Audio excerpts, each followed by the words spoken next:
Gracias, Señor, por su amor, su gran misericordia, por este momento que usted nos da de poder, primeramente, Señor, continuar en esta preparación, Señor, que tenemos tarde a tarde, domingo a domingo, Señor, para poder seguir avanzando, madurando, Señor, estos conceptos tan hermosos, Señor, que tanto en la teología como en la historia, Señor.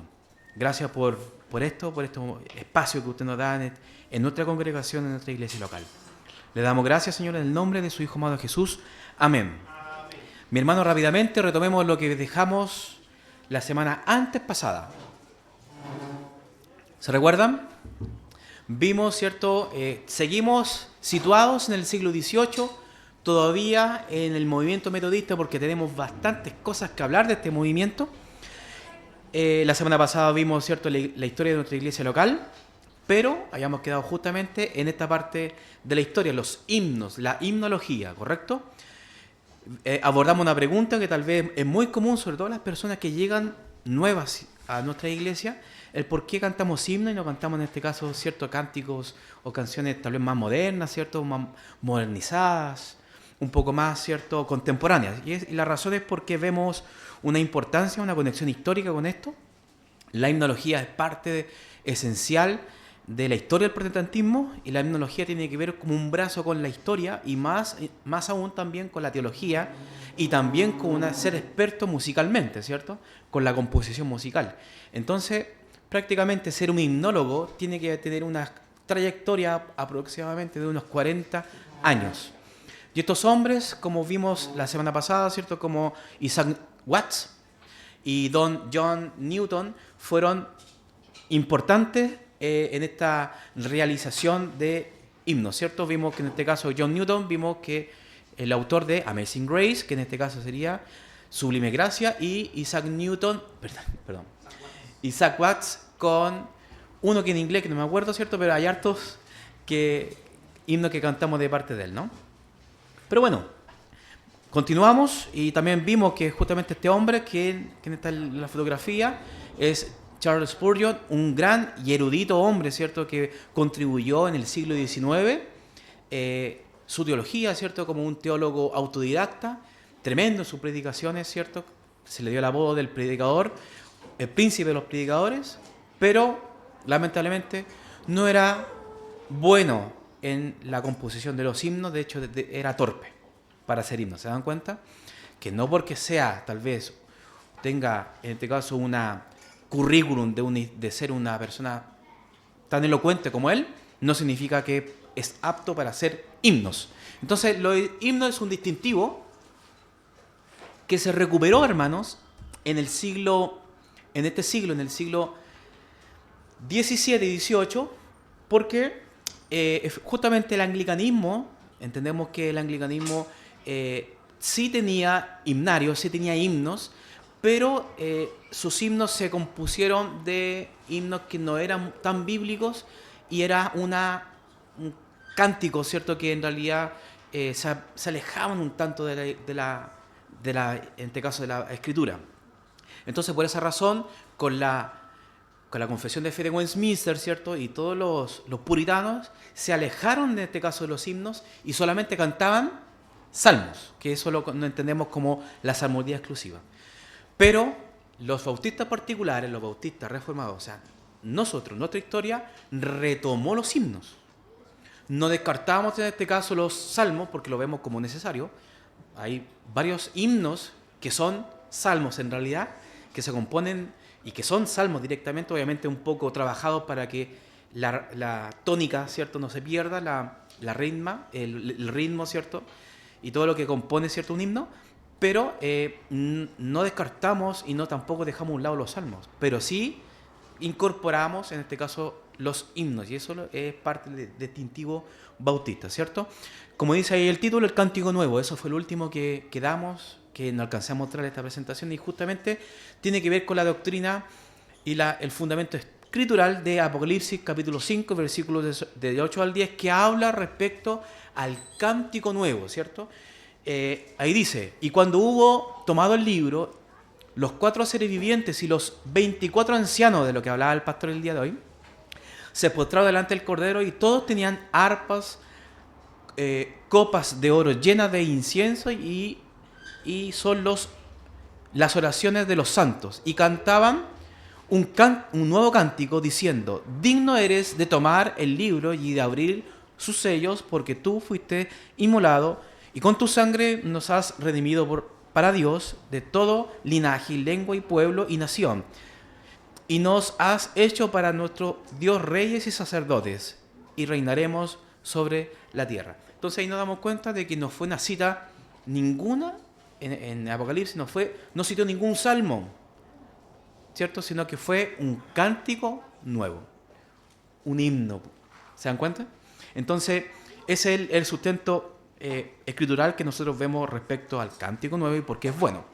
Ahora, recordemos lo que estamos, hermanos. Recordemos que justamente vimos el tema de los himnos porque vimos a estos hombres, tanto a John Newton con Isaac Watts y en conexión con Charles Wesley, ¿cierto? Que sería el segundo Wesley olvidado, el metodista olvidado, ¿cierto? De que contribuyó al protestantismo en general. Pero Charles Wesley y los hermanos Wesley, ¿cierto? Y el movimiento metodista, ¿cierto? Que salió del anglicanismo, que viene desde el anglicanismo como tal, avivó en este caso, vivió el avivamiento y fue causa, en este caso, de la predicación del evangelio del movimiento metodista. Pero estos metodistas estaban en torno, hermanos, recordemos la Inglaterra del siglo XVIII. Estamos en torno a 100 años posterior a la era puritana, ¿cierto? Existía una cristiandad nominal, se entiende el concepto, ¿no? De que se nace cristiano, pero no eran cristianos, ¿cierto? Entonces, en medio de esto había una decadencia también moral y una falta de predicación, hermanos. Y esa es la pregunta que nosotros tenemos que hacernos situado en este punto. ¿Qué ocurrió con el resto de protestantes en Inglaterra durante el avivamiento? Recordemos que no estaban solamente los metodistas o el anglicanismo, sino que estaba también, ¿quiénes? En la Gran Bretaña, no nos enfoquemos netamente en Londres, en ese sector. Los presbiterianos. ¿Quién más? Los bautistas particulares también, pues recordemos que no se extinguieron todavía, ¿cierto? Todavía en este caso había gran número, bastantes iglesias que eran bautistas particulares. ¿Qué sucedió? En este caso con los congregacionalistas también, ¿cierto? Estamos citando las 3 confesiones de fe históricas, ¿cierto? ¿Qué pasó con ellos? ¿Por qué esos 100 años? ¿Qué pasó con el silencio? ¿Se da cuenta? ¿Qué pasó en el contexto de Inglaterra, ¿cierto? Y otra pregunta podemos también sacar en medio de esto, que es, ¿cuál fue la reacción de los calvinistas, no lo separé, del siglo XVIII en Inglaterra sobre el avivamiento? Particularmente, ¿qué pasó con los calvinistas de ese entonces? Son preguntas tal vez que nos vienen a la mente, ¿cierto? Porque en realidad hasta el momento hemos visto solamente un calvinista que sería Whitefield, ¿correcto? Que sabemos qué quiere decir, ¿cierto?, el concepto de calvinismo. Y por otro lado tenemos a los wesleyanos, en este caso a los hermanos Wesley, que eran arminianos. Entonces teníamos estas 2 líneas teológicas. Pero teníamos en este caso solamente a Whitefield. ¿Qué más podemos ver acá en este siglo, ¿cierto?, en el siglo XVIII? Y algo tremendo, hermanos, que no quiero profundizarlo, pero es una realidad, que en el siglo XVIII, mis hermanos, empezó a brotar, diríamos, al final del siglo XVII, empezó a brotar un concepto que se llama el hipercalvinismo. No lo quiero profundizar como tal, pero tenemos que abordarlo sí o sí, porque esto muestra la realidad de las iglesias calvinistas históricas, ¿cierto?, de Inglaterra, y por qué razón tuvo esta caída en la moralidad, ¿cierto?, en general del Evangelio, ¿cierto?, y la poca proclamación del Evangelio en Inglaterra del siglo XVIII, y por eso los Wesley y Whitefield tuvo que salir a la calle. Por esta misma razón, el hipercalvinismo. ¿Qué concepto es? Es un movimiento que empezó a gestarse en el siglo XVIII, causando un trastorno y efecto en las iglesias locales. ¿Qué quiere decir esto, hermano? Doctrina de la doble predestinación, cancelación de la libre oferta del Evangelio, impacto en el crecimiento, evangelización y misiones de las iglesias locales, y no se predicaba, en síntesis y en resumen, el Evangelio dentro ni siquiera de las propias iglesias locales. Entonces, este culto evangelístico que nosotros tenemos todos los domingos, ¿cierto? No era parte esencial en ese entonces. ¿Se dan cuenta? O sea, no estoy generalizando tampoco, hermano. Tal vez más debe haber algún vestigio histórico de alguna iglesia que todavía se mantenía firme y fiel. Pero el contorno social mostraba todo lo contrario. No se estaba predicando el evangelio. Bueno, también había un cierto... No quiero hablar de todo lo que pasaba en Inglaterra respecto a ciertos movimientos o a ciertas doctrinas que se estaban empleando, pero otra de las que se estaba tomando bastante fuerza es justamente el socinianismo, que tiene que ver con una vuelta nuevamente, con un ataque a la Trinidad. ¿Correcto? Entonces, esto también se estaba gestando en ese momento. Tampoco vamos a profundizarlo, pero en realidad son pensamientos y doctrinas antibíblicas, ¿cierto?, que estaban golpeando las iglesias locales. Constantemente, cada siglo siempre hay algo nuevo, hermano, que batallar. Y en las iglesias siempre ha sido así. De hecho, si hoy en día nos sentamos y analizamos con qué nosotros estamos luchando, inmediatamente nos vamos a identificar el liberalismo, ¿correcto? Podríamos incluso hablar del feminismo, que está muy arraigado en la iglesia, el emocionalismo actual. Entonces, asimismo como nosotros tenemos nuestras batallas, en el siglo XVIII las iglesias también tuvieron sus batallas. Pero ¿qué pasó con el presbiterianismo? Tenemos a este hombre, hermanos, que en el contexto, ¿cierto?, justamente de Escocia, ¿cierto?, Irlanda y todo ese sector del norte de la Gran Bretaña, en estricto rigor este hombre, Ebenezer, se escribe Ebenezer Erskine, fue un ministro de la Iglesia de Escocia y uno de los fundadores del movimiento secesionista. No es cesacionista, es secesionista, ¿cierto? Es una rama en este caso que luchó contra, recordemos que el presbiterianismo en Escocia era estatal, ¿correcto? Que fue la iglesia oficial de Escocia. Entonces, todo iba en contorno de la mano, ¿cierto?, de la iglesia con el Estado, ¿cierto? Entonces, cuando hay esta relación de cooperación, ¿cierto?, generalmente se genera cierto trastorno también a la iglesia del Señor. Y en este caso, este hombre peleó, ¿cierto? Se opuso a la corriente principal de la iglesia de Escocia debido a sus preocupaciones sobre la corrupción. Había corrupción dentro del presbiterianismo, ¿se dan cuenta? Y la falta de compromiso con la doctrina reformada. Estaban dejando, en este caso, la confesión de fe de un lado, ¿se dan cuenta? Entonces, esto es los efectos cuando dejamos, en este caso, justamente el evangelio de lado.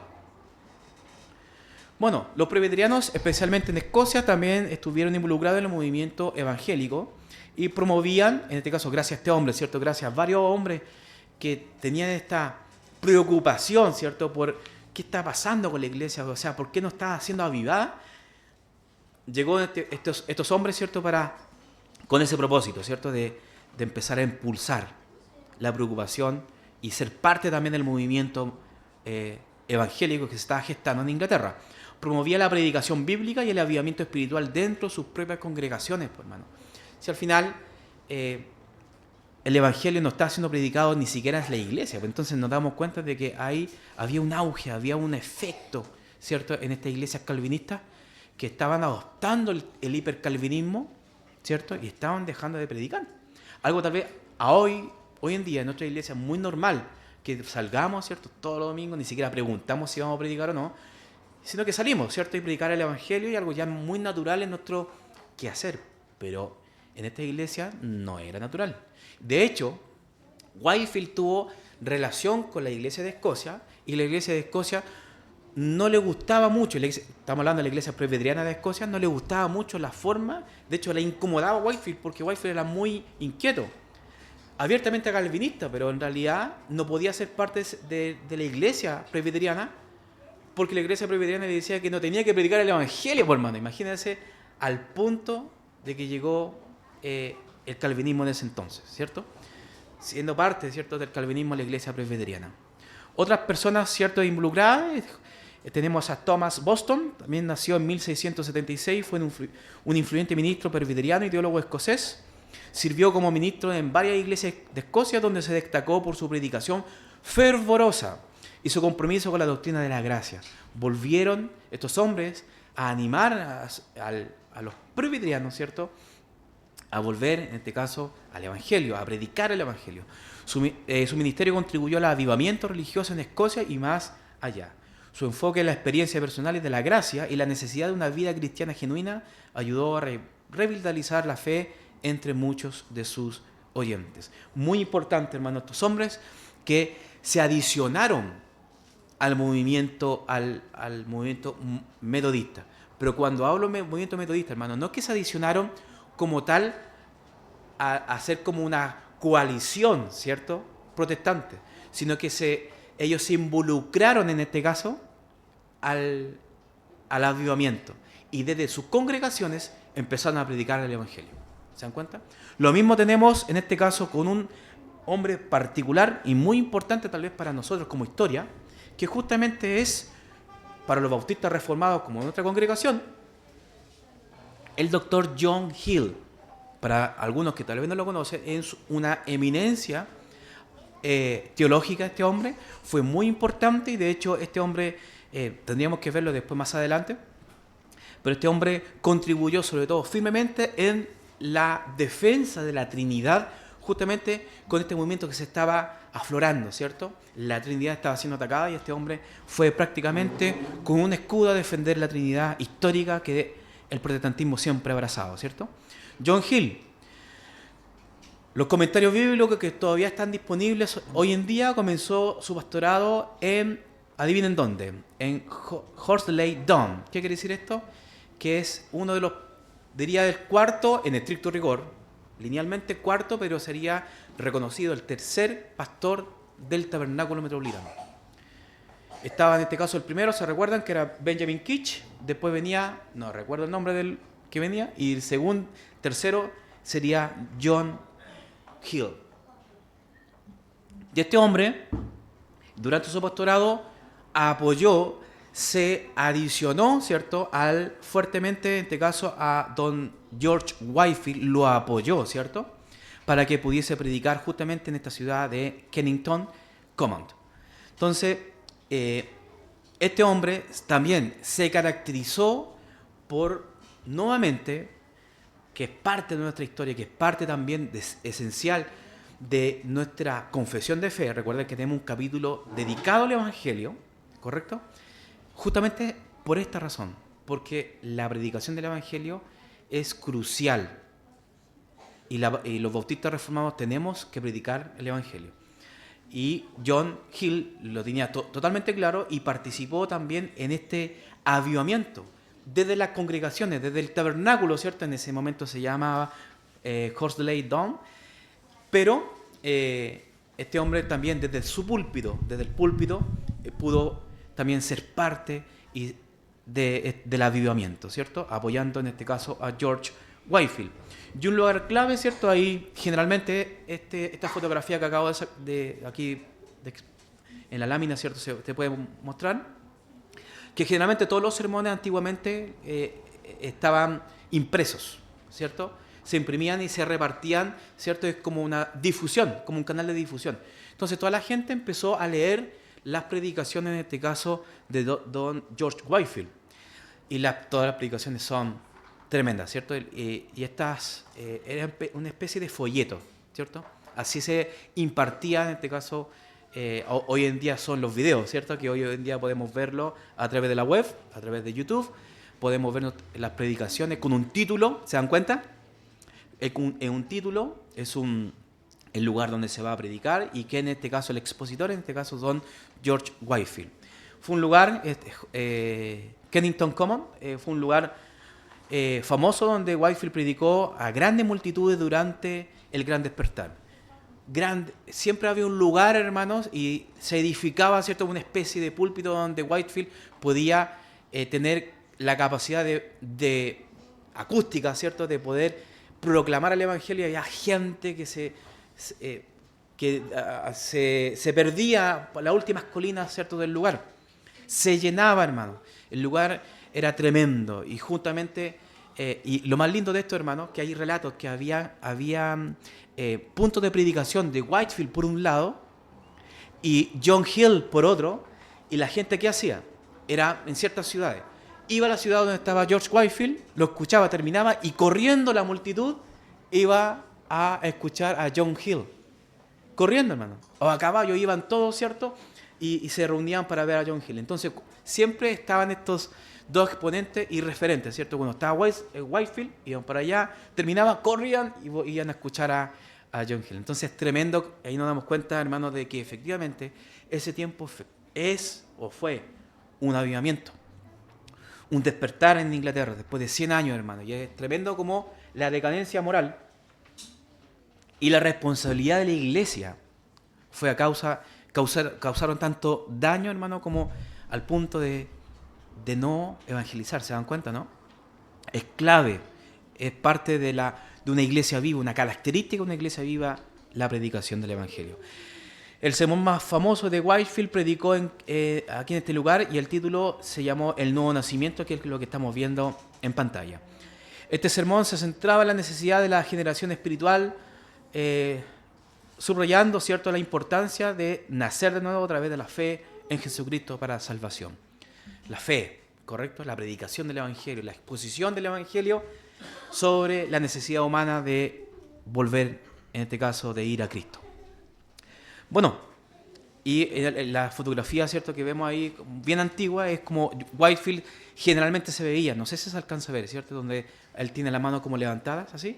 Entonces, en medio de la vegetación, en medio de ahí, había una especie de gran púlpito donde él estaba exponiendo el evangelio y con la Biblia, en este caso, abierta. Debe haber sido, hermano, una época, pero tremenda, tremenda. Yo creo, por eso te le digo que cada 100, cada 200 años ocurre. Ojalá que algún día esté vivo cuando volvamos a tener este gran despertar, porque yo creo que el evangelio, hermano, debe ser predicado, ¿cierto?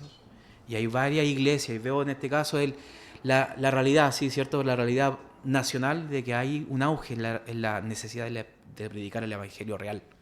Muchas iglesias están volviendo, en este caso, a la historia, para ver este mismo tema, la evangelización. Pero bueno, continuamos, hermano. John Hill y su participación durante el avivamiento, la ardiente defensa de Hill de la Trinidad, ¿cierto?, nicena, fue fundamental para preservar a sus compañeros bautistas particulares de la herejía de la heteroortodoxia. O sea, ¿recuerdan que hablamos de la ortodoxia, de la heteroortodoxia? Cuando hablamos de heteroortodoxia es otra enseñanza, otra cosa, ¿correcto? Entonces él fue crucial en la defensa de la ortodoxia de la Trinidad, ¿cierto? Bueno, considerados por muchos influyendo a las filas anglicanas como uno de los más grandes teólogos sistemáticos de la época. Había como una especie de anticuerpo, tal vez, de la propia iglesia anglicana sobre los bautistas. Era incluso entre ellos mismos, era como mal visto que los anglicanos vayan a escuchar a un bautista particular. Varios anglicanos iban a escuchar exclusivamente a este hombre por ser uno de los, tal vez, de la época, ¿cierto? Sobre todo en este caso del contexto de Inglaterra, más importantes de la historia. John Hill. Bueno, y él particularmente también fue una defensa. La posición de John Hill, ¿cierto?, dio firma tal vez y dio en este caso, ¿cómo se puede decir? Auspicio, se le puede decir a Whitefield, porque había como una especie de reacción, de miedo, ¿cierto? O un poco de mesura, un poco de involucrarse tanto con los metodistas, ¿cierto?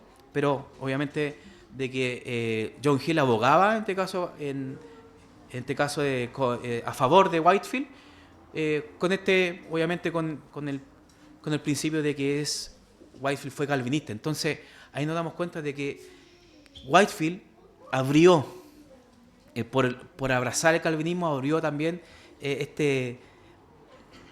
las puertas, ¿cierto?, a las otras iglesias calvinistas. Entonces era escuchado Whitefield, ¿se dan cuenta? Fue escuchado y respetado dentro del círculo reformado. Entonces nos damos cuenta de que aquí fue una época pero tremenda y muy, muy, pero muy importante. Pero no solamente vamos a hablar, hermanos, de los calvinistas, en este caso presbiterianos, y los bautistas reformados. Tenemos que hablar también de los congregacionalistas. Y cuando hablamos de los congregacionalistas, hermanos, tenemos que en este caso hablar de una persona pero particular que es el mayor representante tal vez del movimiento congregacionalista, ¿no? Que es, ¿quién está ahí? Jonathan Edwards. Y tenemos que hablar de él, ¿cierto? Congregacionalista, pero estamos acá hablando, mire, y esto es lo peculiar, ¿correcto? Lo peculiar en este caso del avivamiento, hermanos.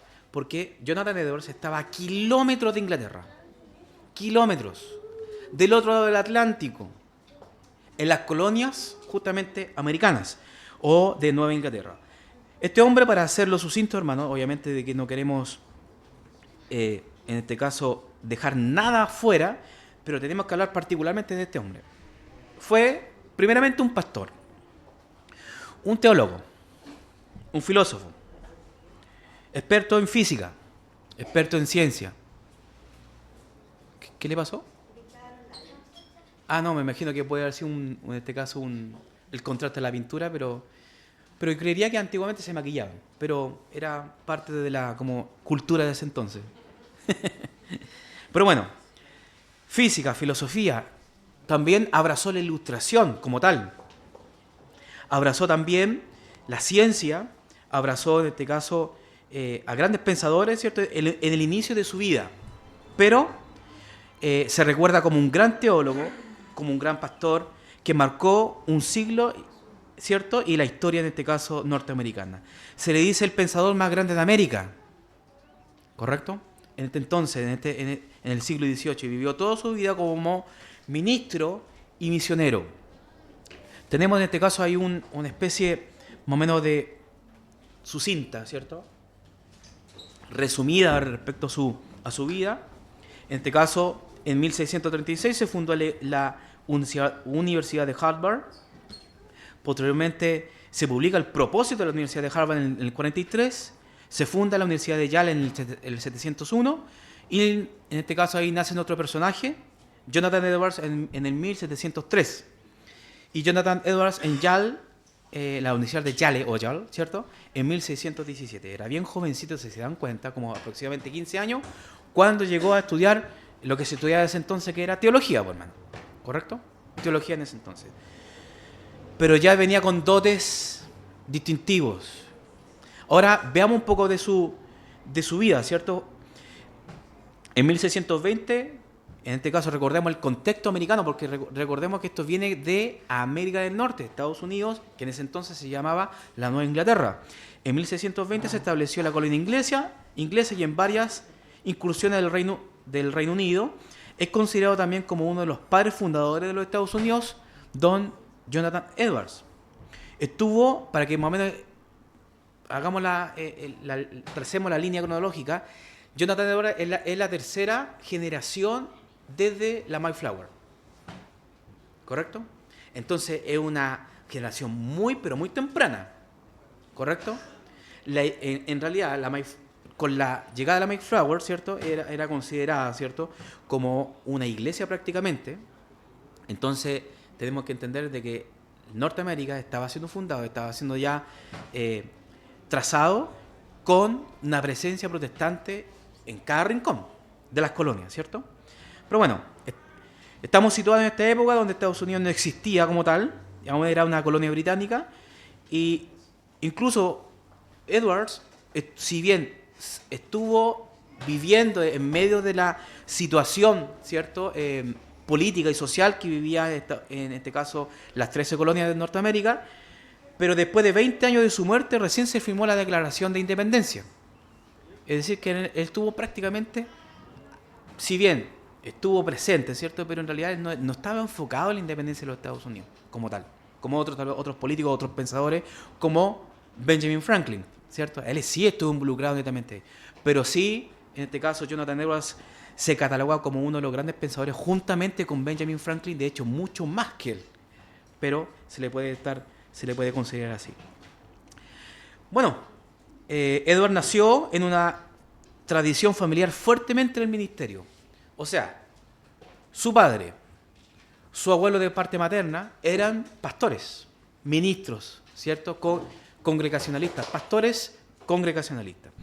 En medio de una dinámica protestante, ¿cierto? En Estados Unidos, en Norteamérica en ese entonces, era muy normal iglesias presbiterianas, iglesias cuáqueras también, y también los congregacionalistas. Estaba por doquier, había una presencia protestante, ¿cierto?, en los Estados Unidos. Y él se destacó como un ministro prodigio. Luego de estudiar en Yale, ejerció el pastorado sin siquiera haber ni siquiera defendido la tesis.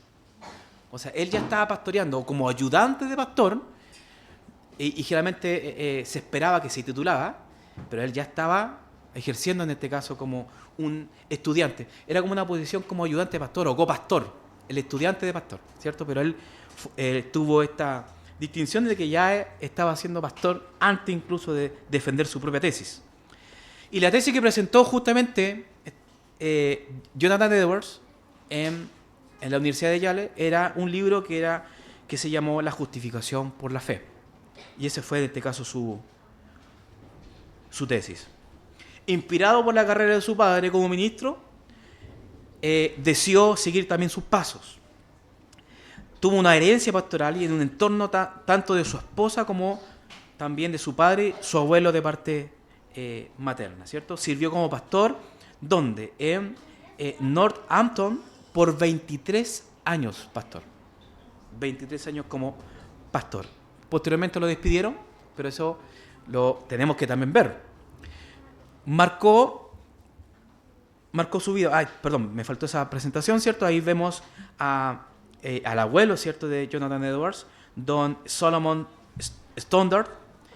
Él se casó, ¿cierto?, con Sarah Edwards, posteriormente, se casó en 1727. Y de Edwards va a, en este caso, Northampton en 1727. Fue, en este caso, un ministro durante 24 años. Y este hombre, hermano, yo creería que marcó bastante su experiencia pastoral.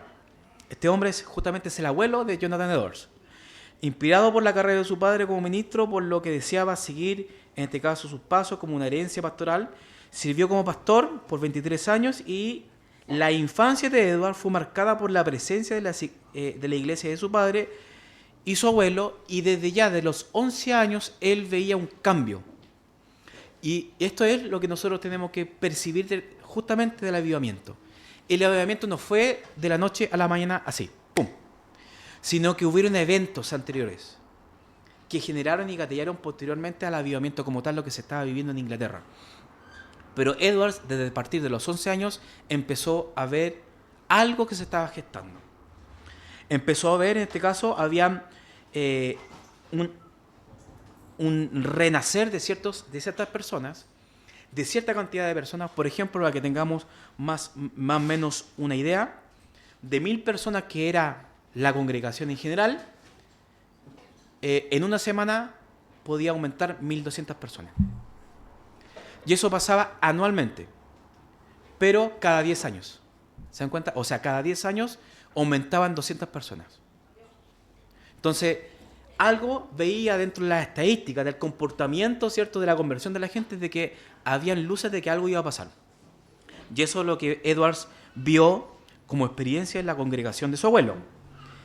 También aprendió de aquí y algo muy peculiar, sobre todo que lo que sucedía en la congregación de su abuelo, de que su abuelo no permitía de que sus miembros, no todos, tenían que cenar.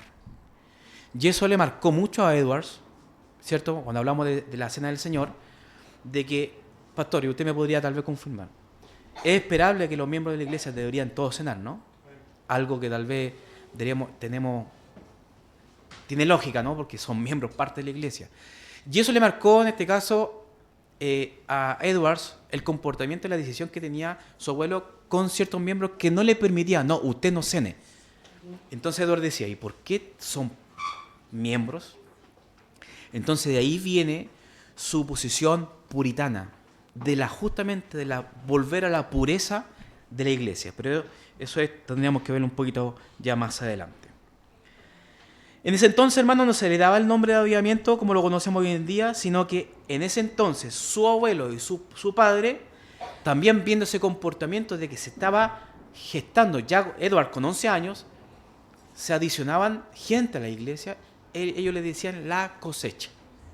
No se le decía avivamiento, el concepto de avivamiento es como ya más del siglo XIX. Pero en estricto rigor, ellos sí veían un comportamiento, pero ellos le decían que se llamaba, o el nombre de la cosecha. Una sociedad cristianizada o moralmente cristiana necesitaba realmente convertirse a Cristo. Tremendo, hermano. Bueno.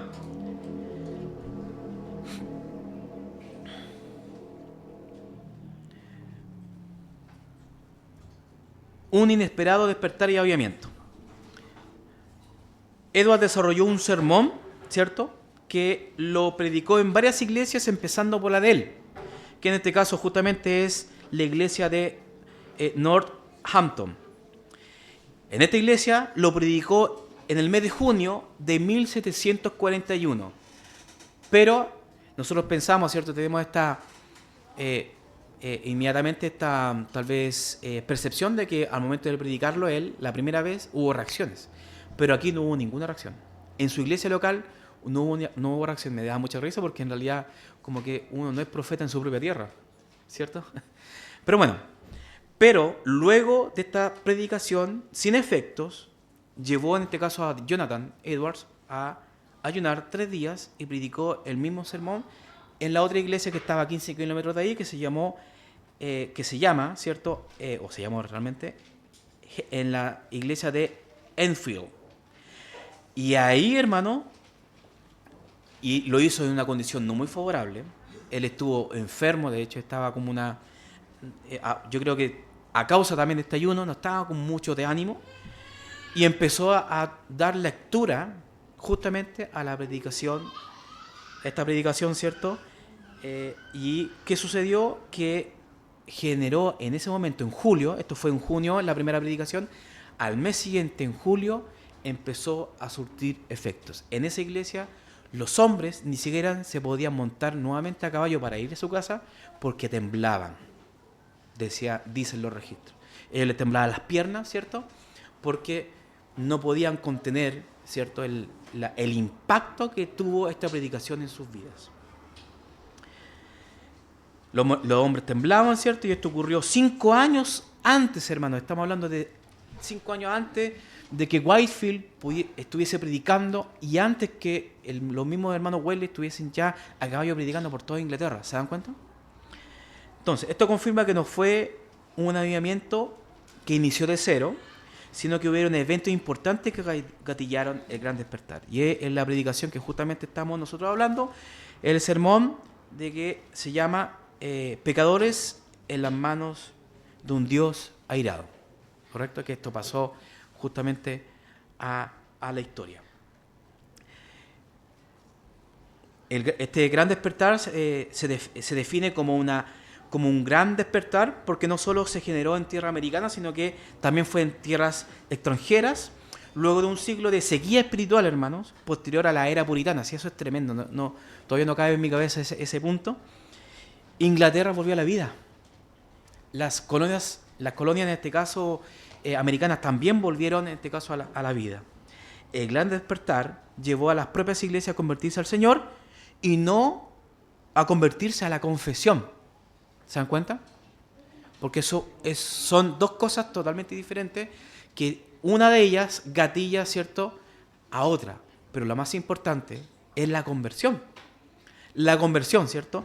Y muchas de las iglesias históricas estaban llevando no a convertirse a Cristo, sino que a convertirse a la confesión. Y eso es un error, ¿cierto?, que no se debe, en este caso, caer.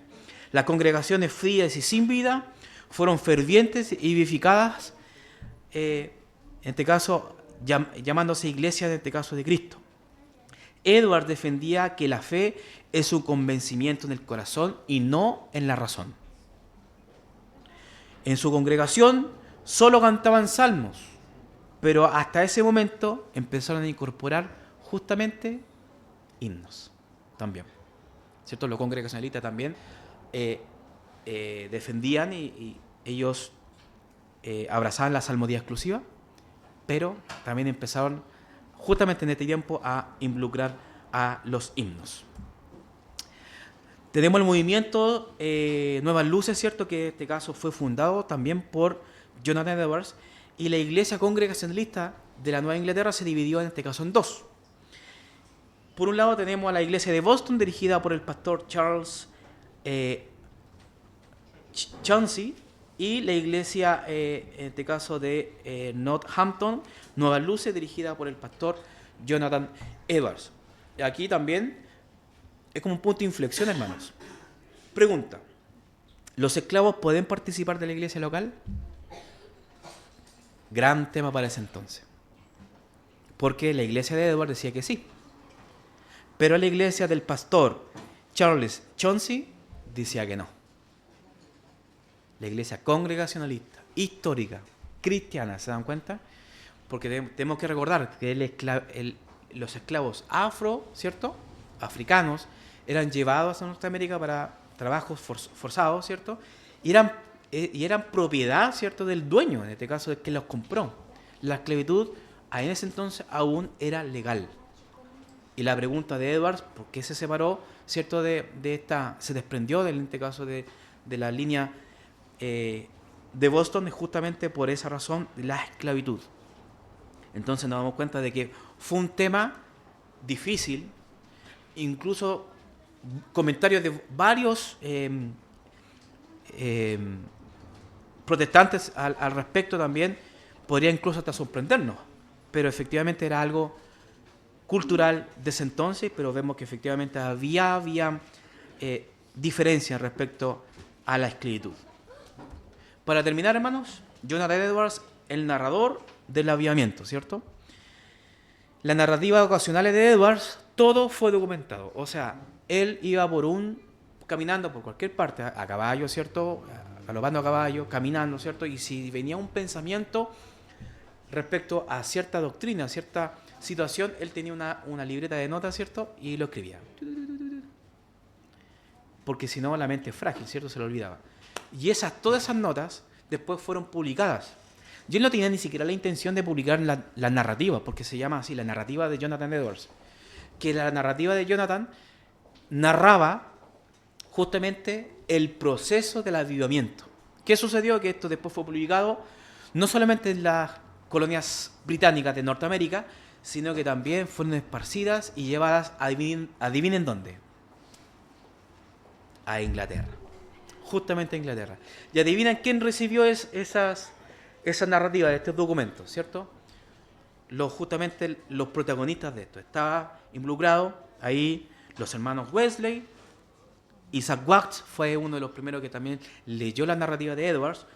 Whitefield, ¿cierto? Lo leyeron, y ellos también, a causa de lo que estaba sucediendo en las colonias británicas, fueron motivados para ya concretar derechamente la predicación pública del Evangelio.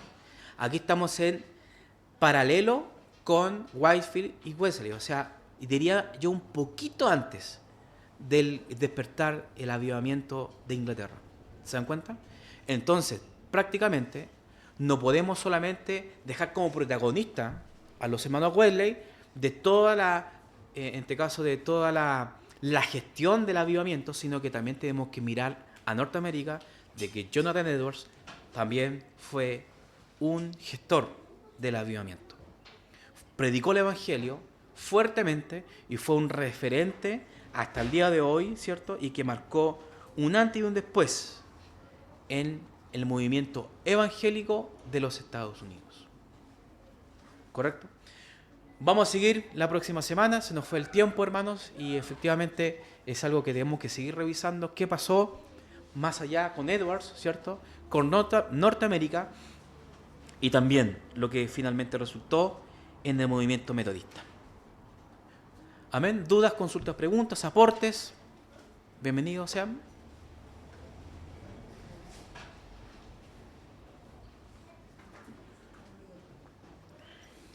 ¿Terminamos?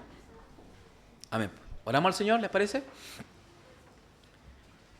Padre bueno, Padre santo, gracias, Señor, por su amor, por esta misericordia tan grande y hermosa, Señor, que usted ha tenido con nosotros. Le agradezco, Señor, por este espacio que podemos, con mis hermanos, maravillarnos, Señor, de la historia de la iglesia y esta época, Señor, tan distintiva, tan especial, Señor, donde su evangelio estaba siendo proclamado por todas las iglesias, tanto históricas como también nacientes.